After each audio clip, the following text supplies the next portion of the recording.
হাসপাতালের হাম আইসোলেশন ওয়ার্ডের সামনে স্বজনদের ভিড়, সবার কামনা ছোট্ট শিশুর সুস্থতা। কক্সবাজারে ভয়াবহ আকার নিয়েছে হাম। জেলা সদর হাসপাতালে আইসোলেশন ওয়ার্ডে মঙ্গলবার নতুন করে ভর্তি ৭০ শিশু, যা কখনো কখনো ছাড়িয়েছে ১১০ জনে। বেড সংকটে মেঝেতেও চলছে চিকিৎসা।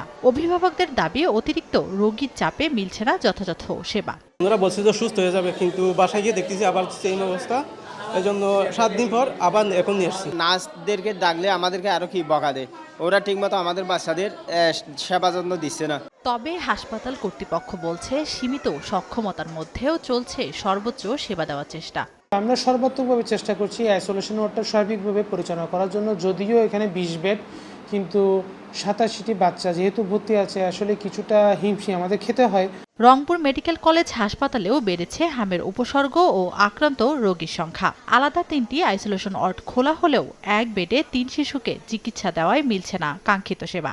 এই যে এক বেডে ২ জন ৩ জন করে রাখতেছে, আমরা কোথায় থাকি, বাচ্চায় কোথায় থাকে, অসুস্থ বাচ্চা নিয়ে এভাবে কি চিকিৎসা হবে? আজ যে কিসের ওষুধ দিল ফ্রি, এখন তখন থেকে বাচ্চাটার অন্যরকম দেখা যাচ্ছে।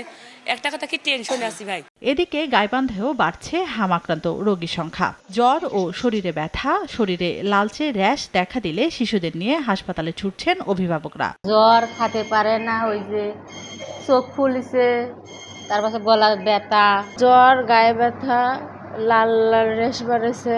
গেল ১ মাসে হামের উপসর্গ নিয়ে গাইবান্ধা সদর হাসপাতালে ৫১ শিশু চিকিৎসা নিয়েছেন।